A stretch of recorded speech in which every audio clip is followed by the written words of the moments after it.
Welcome to my YouTube channel on agri guidance.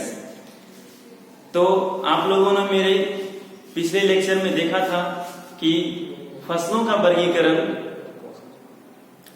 ऋतुओं के आधार पर मैंने पिछले लेक्चर में किया था और इस लेक्चर में हम जानेंगे कि फसलों का वर्गीकरण उनके जीवन चक्र के आधार पर कितने भागों में बांटा गया है।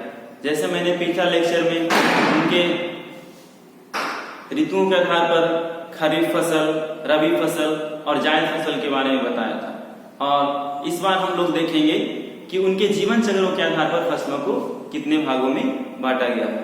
तो ये इकाई 1 का दूसरा पार्ट है। तो सबसे पहले हम लोग जान लेते हैं कि जीवन चक्र क्या होता है। तो जिस टाइम से हम किसी बीज को बोते उस टाइम से लेकर के जब हमें वो बीज मिल जाता, जैसे कि मान लिया जाए कि हम धान का बीजा लगाएं, धान का बीज बोएं, तो धान का बीज बोएं और उस टाइम से लेकर जब वो धान क्या हुआ कि धीरे धीरे ग्रो हुआ और फिर उससे हमें धान प्राप्त हो जाए, तो इस बीज का जो टाइम ड्यूरेशन होता है, जो समय अवधि होता है, उसी को हम लोग बोलते हैं लाइफ साइकिल या जीवन चक्र। जैसे कि मटर का पौधा है तो उसको बोएं और फिर से मटर का बीज प्राप्त कर लेने तक की अवधि को हम लोग क्या बोलेंगे, जीवन चक्र बोलेंगे। तो जीवन चक्र के आधार पर फसलों को मुख्य रूप से 3 वर्गों में बांटा गया है, और वो क्या क्या है हम लोग अब देखते हैं। तो जीवन चक्र के आधार पर फसलों का वर्गीकरण, जीवन चक्र के आधार पर फसलों को 3 भागों में बांटा गया। यहां से भी आपका ऑब्जेक्टिव क्वेश्चन बन सकते हैं कि फसलों के आधार पर जीवन चक्र के आधार पर फसलों को कितने भागों में बांटा गया है। तो 3 भागों में बांटा गया है। अब देखिए कि वो कौन कौन सा है। तो 1 नंबर में सबसे पहला 1 वर्षीय फसल। 1 वर्षीय फसल या एनुअल क्रॉप्स। 1 वर्षीय फसल क्या होता है? तो इसमें ऐसा नहीं, इसमें जो भी हमारा क्रॉप्स होता है उसमें बस ऐसा नहीं कि टोटल 12 मंथ काउंट करते हैं, हम 12 महीना काउंट नहीं करते। इसमें हम 1 वर्ष का मतलब 1 सीजन काउंट करते हैं। 1 सीजन जैसे कि हमारा हो गया शरद ऋतु, वर्षा ऋतु या ग्रीष्म ऋतु, तो 1 सीजन को हम काउंट करते हैं, उसी को इसमें बोल दिया जाता है 1 वर्षीय फसल। तो मुख्य रूप से देखेंगे कि 1 वर्षीय फसल का परिभाषा पहले देखें कि 1 वर्षीय फसल किसे कहते हैं।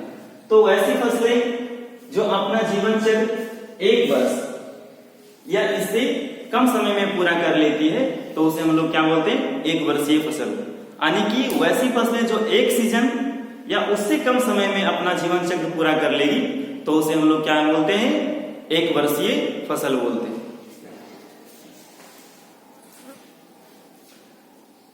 1 वर्ष ये तो हो गया। उसके बाद जैसे देखेंगे कि उसका एग्जाम्पल क्या है, कौन कौन से उसके उदाहरण हैं। तो जैसे कि धान, गेहूं, चना, मटर, सरसों इत्यादि, ये सभी फसलें कैसी है, 1 वर्षीय फसल है। यानी कि 1 सीजन में ये अपना लाइफ साइकिल, ये अपना जीवन चक्र कंप्लीट कर लेती है, पूरा कर लेती है। तो आपसे ये 2 मार्क्स में क्वेश्चन बिहार बोर्ड में पूछे जा सकते हैं कि या तो आपसे पूछा जा सकता है कि 1 वर्षीय फसल का 2 उदाहरण लिखे या 3 उदाहरण लिखे, या उसको उदाहरण के साथ परिभाषित करें। इस प्रकार से आपको पूछा जा सकता है कि 1 वर्षीय फसलों को उदाहरण के साथ परिभाषित करें।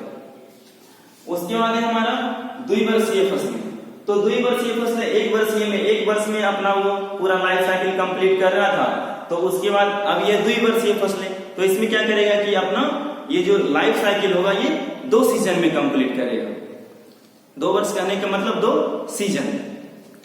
तो यहाँ पर हम देखेंगे तो द्विवर्षीय फसलें, बाइनियल क्रॉप्स। द्विवर्षीय फसलें क्या होती है कि ये जो है पहला सीजन में, यानी कि पहला ईयर में अपना वेजिटेटिव ग्रोथ कहने का मतलब उसका तना बढ़ेगा, उसका लंबाई बढ़ेगी, मोटाई बढ़ेगी, ये सारा, यानी कि वो बहुत ज्यादा एरिया में फैलेगा, उसकी तने की वृद्धि और विकास होगी, उसमें फूल और फल नहीं लगेंगे। ये पहला वर्ष में होता है। वेजिटेटिव मतलब उसका एक प्रकार से कह सकते हैं शारीरिक विकास, वो होगा पहला सीजन में, लेकिन पहला सीजन में फ्लावरिंग एंड फ्रूटिंग नहीं होगा, यानी कि फल और फूल नहीं लगेंगे। उसके बाद जब 1 वर्ष में क्या होगा कि इसका वेजिटेटिव ग्रोथ हो जाएगा, इसका पादप विकास हो जाएगा। पादप होने का मतलब वेजिटेटिव। तो पादप विकास जब हो जाएगा, पौधे की लंबाई बढ़ जाएगी, तो उसके बाद क्या हो जाएगा कि दूसरा सीजन जब आएगा तो उसमें क्या होगा, उसमें फूल लगेंगे, फूल से फिर फल बनेंगे और फल से हमें फिर बीज प्राप्त हो जाएंगे। उसके बाद देखते हैं कि द्विवर्षीय फसलों के कौन कौन से उदाहरण हैं। तो द्विवर्षीय फसलों के कौन कौन से उदाहरण हैं, जैसे कि हमारा चुकंदर। चुकंदर है, ये एग्जाम में पूछा गया था, इसी एग्जाम में ये भी क्वेश्चन पूछा गया था कि बताइए कि द्विवर्षीय फसल कौन से। तो द्विवर्षीय फसल कौन से याद रखेंगे, चुकंदर, प्याज, गाजर, मूली, फूल गोभी, पत्ता गोभी इत्यादि। ये सभी कैसे हैं, द्विवर्षीय फसलें। जैसे कि प्याज लगाते हैं, तो प्याज लगाते हैं तो हमें क्या होता है कि जब इसका सीड लगाते हैं, सीड से थोड़ा बड़ा हो जाता है, उसके बाद हम ट्रांसप्लांटिंग जा करके करते हैं। ट्रांसप्लांटिंग करने के बाद हमको क्या मिलता है, बल्ब मिलता है। यानी कि जो प्याज होता है उसको हम लोग क्या बोलते हैं, बल्ब बोलते हैं। जो प्याज का जो खाने वाला भाग होता है, जो एडिबल पार्ट होता है, हम लोग उसको क्या बोलते हैं, बल्ब बोलते हैं। जब आपको जब पढ़ाया जाएगा सिर्फ प्याज के बारे में स्पेसिफिक रूप से, उस टाइम आपको बताएंगे सारा प्याज के बारे में। तो उस समय हम सीड नहीं ले पाते, सीड लगाने के लिए फिर क्या होता है, बल्ब को हमें फिर से लगाना पड़ता है, तब जाकर के हमें क्या होती है, सीड मिलती है। तो ये थी हमारी द्विवर्षीय फसलें। उसी प्रकार से मूली भी है, फूल गोभी है, पत्ता गोभी है। तो इन सब में क्या होता है कि हमको सीड से मतलब नहीं होता, हमको उसके जैसे कि फूल गोभी है तो हमको उसे क्या हुआ, तो उसके फूल जो खाते हैं इसको हम कड़ बोलते हैं, उससे हमको मतलब होगा। पत्ता गोभी उसके पत्ता से मतलब होगा, इससे बीज से हमें मतलब नहीं होता। तो इसको मेनली रूप से हम लोग किसके लिए उगाते हैं, लीव्स के लिए या पत्तों के लिए। तो ये सारी द्विवर्षीय फसलें। उसके बाद आता है हमारा बहुवर्षीय फसलें। तो बहुवर्षीय, बहु मतलब कहने का मतलब क्या हुआ कि मल्टीपल, यानी कि बहुत ज्यादा। तो वैसी फसलें जो दो वर्ष से अधिक टाइम लेती है अपने जीवन चक्र को पूरा करने में, उस प्रकार की फसल को हम लोग क्या बोलते हैं, बहुवर्षीय फसल बोलते हैं। और बहुवर्षीय फसल के उदाहरण कौन कौन सा देखेंगे, जैसे कि नेपियर घास, रिचका, परवल को पॉइंटेड गार्ड भी बोलते हैं। तो ये सारे कैसे हैं, बहुवर्षीय फसल है, यानी कि जब आप एक बार लगा दिए तो बहुत समय तक चलते रहेगा, वो जल्दी समाप्त नहीं होगा। तो इस प्रकार की फसल को हम लोग बोलते हैं बहुवर्षीय फसल।